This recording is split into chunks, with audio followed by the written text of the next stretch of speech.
Right now, Diddy is being exposed left and right. His victims who were once afraid of him no longer fear him, as he's now a caged animal waiting for his demise. In my last video, I covered how a former bad boy artist named Chopper exposed Diddy for being a part of the Illuminati. Today, we will be listening to another former bad boy artist who broke down crying while revealing he was almost sacrificed by Diddy, proving this industry is darker and more disturbing than most people expected. Hey guys, I hope all is well. Welcome back to The Truth Is, where I drop new videos exposing the truth weekly. In today's episode, we will be talking about a former bad boy artist revealing he was almost sacrificed by Diddy. But before we begin, I just wanted to let my Patreon members know I will be dropping a new exclusive video about a man who discovered a ghost town where he found a satanic sacrifice site. I'm finishing up on this video and it should be up soon. If you're one of my members, make sure to be on the lookout for that video. If you're not a member, you should consider joining. For $3 a month, not only will you be offering support to the truth movement, but you will also get access to over 45 exclusive Patreon videos that are not allowed here on YouTube. If you would like to join, you can find the link in the description and in the comment section. I want to thank you all. Now,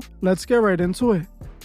Over the last year, the media has painted Diddy as a criminal monster who takes advantage of everyone and anyone. They have called them out for being violent, for being an R-worder, for abusing women, being on the down low, and even for being a PDF file. They exposed him for everything, but the most important thing, which is that he's an occultist sex magician. That is what the media won't tell you. In fact, that is what the media is protecting. It's why we're not hearing about the rituals that take place in Hollywood, the ritual orgies that all these celebrities participated in. You think the government doesn't know about these events?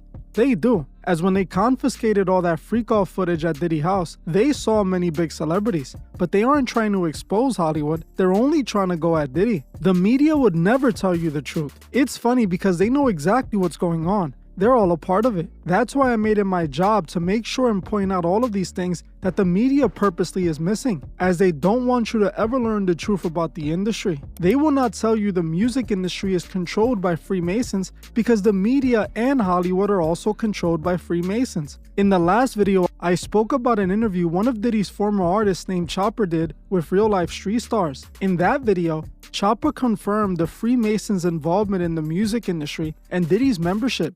Diddy was wealthy, right? He is wealthy. He is wealthy. Yeah. And they talk about stuff like the Illuminati. Is this a real thing? Yes. And were you ever introduced to it? Did you? I would never tell you that. It's important for people to hear it out of the mouth of someone who's actually involved in the music industry and was around Diddy. Chopper wasn't the only person to reveal this. This was also revealed by one of the male escorts Diddy had hired for the freak-offs, Jonathan Odie. Odie, who was brought up in the trial during the Cassie segment, confirmed that Diddy is indeed a Freemason. He said that he witnessed evidence and heard conversations that proved Diddy was in fact a Freemason. He claimed he was a member of the Boli secret society. Yeah, go ahead. Yeah, he's part of what's called the Boule. The Boule is a branch of the Illuminati. Okay. Now make sure you stick around to the end, as I will expose the truth about the Boli secret society. Diddy has been exposed by two separate people for being associated with the secret societies that run the world. We know these occultists are into some shady things and participate in dark demonic rituals. This is what Diddy was doing with Cassie and many others in the music industry. In my opinion, Diddy sacrificed Tupac, he sacrificed Kim Porter, and he even tried to sacrifice I'll Be Sure. Now a few days back, another one of his artists has come out and exposed Diddy for attempting to sacrifice him. The artist Q from Diddy's R&B group from the 2000s called Day 26 has recently been speaking out online about what he went through as an artist for Diddy. He has been doing many interviews, and in one of those interviews, he ended up breaking down crying, revealing a horrific experience he went through with Diddy. According to Q, he was dating Dawn from Diddy's female group Danity Kane. Dawn was also recently brought up in the Diddy trial and is now suing Diddy. According to Q, Diddy invited him and his girlfriend Dawn back to a house party at his Hamptons home. When he arrived, he claimed that Dawn gave him a pill that ended up being a horse tranquilizer, which made him black out not long after. He then woke up screaming in Diddy's daughter room with cameras set up all around him, with Diddy laughing at him demonically. Q believed he woke up right as they were going to sacrifice him. During this interview, he ends up bringing up another interview he did with Vlad TV, where he spoke about an email he received from Diddy. At this time, I was around Dirty Money for about a year while they were creating Last Train to Paris. And I guess I was around because I was dating Dawn. So Diddy's like, I think he was very, very high. He's like, we're going to go to the Hamptons. He was like, we're going to go stay the night there, and you guys want to come. And it felt very weird because the energy just felt so weird. You know what I mean? It was friendly high. You know what I'm saying? Like a friendly invitation to something. He wasn't usually like that? No, he's never invited all of us to one of his houses. Before we get to the Hamptons, they're like speeding in these black SUVs on the expressway very, very fast. Like they were in a rush to get to the Hamptons. We get to the Hamptons and we walk through the house and we arrive in the backyard near the pool. And my ex at the time, which was Dawn, she gave me a pill. And she said... Is that what she said it was? Yeah, she said it was tea. And she said it was from Puff to give to me. And it was red. And I took it because I thought I was going to get freaky with my girlfriend, you know? And I trusted her that that's what it was. So I took it immediately, and she had one too. He gave her 2 of them. I took mine. Within like 20 minutes, I knocked out and blacked out. I woke up in the twins' bedroom in the basement, and I woke up out of my sleep screaming very, very loud. Who are the twins? I don't know their names. Are you talking about Diddy's daughters? Twins. Okay. Yeah. Diddy's twins. His girls. Yeah, I woke up in their bed to cameras filming me. And they were laughing as I woke up out of my sleep, screaming. And it felt like, I'm not gonna cry. Okay. Yeah, take your time. It's okay. It's understandable that you're reliving this and emotion comes with it. There's just no way around it. So it felt very sacrificial. That's what I meant when I said, I felt like they were trying to hurt me, or Diddy was trying to maybe sacrifice me that night. I didn't say, when I went on Vlad TV, I didn't say anything about finding a sacrificial email. Hold on, what he's discussing in regards to Vlad TV is that's one of the interviews that the boys did. He had to leave gaps within that interview, and they decided to fill those gaps. It's kind of what I've experienced this past week. As you guys know, we started this out, and it was, we all have this intention to talk our way through to the end of this trial and hopefully see justice for whatever is proven and whatever the jury decides. Even you had situations that were just made up out of nowhere. So did I last week.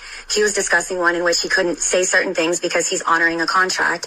And within that, people decided to fill in the blanks. So he discussed an email. He had tears. People put it together that he's crying over an email and what it basically tried to suggest that he's not a man and he's boo-hooing over an email. I know there's some details about the incident you described. Maybe you don't want to get into. And no, let's get into it. Okay, we can. Can I go with how, I know you can be open about how it made you feel, right? So you're saying that after this particular incident, you left there feeling, you called it sacrificial, but you felt as if they were trying to hurt me in my sleep because I woke up screaming. I woke up out of my sleep screaming. So what I mean by it felt like sacrificial, it felt like someone was trying to hurt me or take me out because I possibly couldn't have woke up out of my sleep that night. Do you know what happened to you? I woke up screaming like a girl to the top of my lungs on a high pitch. Well, did you have clothes on? I think I was in my shorts because I remember jumping into a swimming pool. But do you believe that some of what happened to you was recorded on one or many of these iPhones? Oh, yeah. I saw phones and lights. It wasn't a video camera. It was a phone camera light. So there are people who do know what happened to you, and there's a reason you believe why they're not telling you? Mm-hmm. As you heard for yourself, Q revealed how Diddy tried to sacrifice him, how he woke up with cameras filming him while Diddy and others were demonically laughing. This is how the industry blackmails artists. This is how they get them to keep secrets and not speak out. Diddy filmed this guy likely being R-worded. He was using him in a sex ritual and filming it. This person even told Vlad that he believed Diddy was going to sacrifice him, so he told people around him just in case he went missing. This is what the industry does to the artists. A long time ago, Isaac Cappy exposed this very thing. For those who don't know who Isaac Cappy was, he was an actor who was in movies like Thor and The Terminator. A few years back, he started exposing Hollywood and calling out many actors he knew were PDF files that used children for rituals. He named them by name and also exposed how the elite in Hollywood filmed celebrities doing disturbing, compromising things in order to blackmail them and keep them from speaking out. Not long after Isaac Cappy started exposing Hollywood, he died. According to the media, he did it to himself, but those with a brain know he didn't, especially since he said he wouldn't days before. What Q was exposing is the same thing that Isaac was saying. Diddy filmed them being violated, both as a hazing ritual and as collateral just in case they need to take him down. What this man went through is truly horrible. It's truly disturbing. He can't even talk about the situation without breaking out in tears. You can see his pain. He went through something really dark. It's truly sad the internet tried to mock him for crying on Vlad TV, but if they knew what he went through, they would understand why he was crying. This is spiritual, not just physical. It's interesting that he called out Dawn for giving him the pill in the first place. I wonder if she was involved, or did he trick her into giving him that pill? But honestly, she could have been the one trying to offer him as a sacrifice to make it to the next level. People don't believe in sacrifices in the music industry, but artists like Kanye West have admitted his mother was a sacrifice. Here, my mama was sacrificed. My mama was sacrificed. You understand? Yeah. Michael Jordan, what about him? His daddy, right? Bill Cosby, his son, right? Dr. Dre, his son. You know, out in Hollywood, a lot of people come up missing. Sacrifices in the music industry are all a part of the game. The industry operates in the world of the occult. Sacrificing to deities goes back to ancient Egyptian times. Even the Bible speaks of people making sacrifices to Baal and Moloch for financial blessings. Many people think it's a conspiracy theory that the music industry is controlled by the Illuminati. It's not a conspiracy theory, but it isn't the Illuminati per se that controls the music industry. It's actually the Freemasons. The Freemasons have been deeply invested in the music industry since the start. They identified the power of music early on and how important frequencies are in influencing people. I have been telling you guys for years now that the music industry is more than just music. It isn't just nice beats and good sounding vocals. It's much deeper on a spiritual level. In heaven, music was used to praise God. It was a powerful tool that used frequencies to direct praise to the Almighty. If you know anything about how the world works, you would know that this world is essentially created by frequencies. In quantum physics, everything is understood to be composed of energy that vibrates at different frequencies, and these vibrations are the basis of what we perceive as matter and reality. Music is more spiritual than what it seems. The music industry is directly connected to this spiritual world. Unfortunately, here on Earth, it is controlled by malicious spirits. We are seeing that with the rise and fall of Diddy. Through Diddy, we are witnessing what spirit exactly is controlling the music industry. Just take a look at the Freemasons' involvement in jazz, rock and roll, and even the beginning of hip-hop. Jazz has been directly connected to Masonry from the beginning. Jazz legends like Duke Ellington, Nat King Cole, Fats Waller, and Dizzy were all members of the Prince Hall Freemasons. Jazz was inspired by the blues, and the blues, especially Mississippi blues, are highly spiritual. If you saw the movie Sinners, you would have seen not only how spiritual music is, but how all music is powered by the same spirits. They showed us how this spirit powered the music from the beginning till today. The same spirit that was found in blues, that transferred to jazz, that then transferred to rock and roll, and eventually into hip-hop. Afrika Bambaataa is considered to be one of the founding fathers of hip-hop. I personally grew up walking distance from the building where hip-hop was created. I have actually been in the building, and it's now named the birthplace of hip-hop. Afrika Bambaataa is considered one of the 3 founding fathers of hip-hop. Bambaataa was an occultist, and he made the occult a part of the foundation of hip-hop. He was deep into the occult and ancient Egyptian rituals. He was a servant of the god Ra and Horus. All the way back then at the start of hip-hop, you can see him planting these occult themes in the foundation of hip-hop. He wore devil horns and occult practice outfits, he displayed the Eye of Horus, and dressed up awfully similar to the occultist Aleister Crowley. Bambaataa was an occultist, and he put the occult in the core of hip-hop. This is why hip-hop seems to merge with the occult. It's because it's been like that since the very beginning. Now what's interesting is that if you look into Bambaataa, you would notice he has similar accusations made against him that Diddy is facing. Bambaataa was exposed by many people, one being Hassan Campbell. They all came out and exposed Bambaataa for being a PDF file who used kids for occult magic rituals. While Diddy is being accused of doing these rituals with women, he also has been accused of doing them with kids. This is a part of the system of hip-hop, rock and roll, and almost all of music. They use these rituals to communicate with higher spirits who guide them in making music. I know it sounds crazy, but after reading all I have read about the occult, this is what they believe. For example, there's a story I read about Michael Jackson waking up his producer at 3 a.m. in the morning to write a song he received while he was in a dream. When his producer asked Michael why he couldn't record the song in the morning, Michael said because if he didn't record it right now, Prince would record it before him. What Michael was talking about were these rituals that these artists do to tap into a higher spiritual realm, where they're able to be fed ideas by these deities they enslave themselves to. Michael knew that if Prince was also tapping into that higher realm,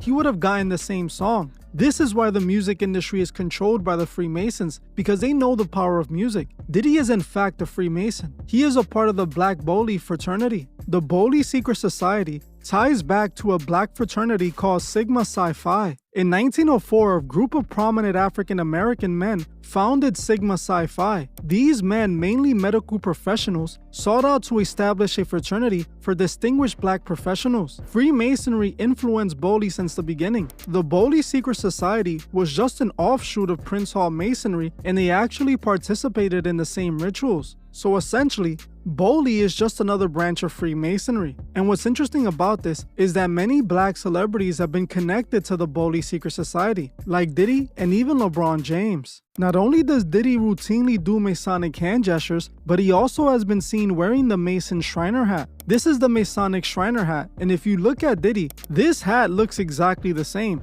The only thing is missing is the logo. Also, his son was caught wearing clothes that featured the Masonic all-seeing eye on it. Again, showing their Masonic connections and even proving that his own son is involved as well. Like I exposed in my last video, Diddy has been connected to the Masons since the beginning, as one of his early parties was actually hosted inside of a Masonic hall. Since the beginning, he has been involved in Masonry. I believe Q. Diddy was indeed trying to sacrifice him, just like he sacrificed many others. People really need to start waking up to this. Life isn't only about the physical, it's about the spiritual. We are in a spiritual battle. The music industry is a weapon used by the enemy to control you, guide your soul away from God, and destroy your chance at eternal salvation. Diddy and all of these artists are puppets, slave to these demons they call gods. They have sold out, agreeing to enslave the masses to demons for fame and riches. You need to wake up. They are telling you the truth right in front of your face. The elite no longer care, as they know the masses are too far gone and won't see the truth even if it's staring them in the face. What Q went through is the unfortunate price of fame in an industry controlled by demons. We need to pray for Q and other victims of the industry. Sadly, most of these people have no idea what they were up to in the industry before they joined, and they ended up losing their soul to it. Well, I'm gonna end this one here. I want to thank you all for watching, and I'll see you guys in the next one.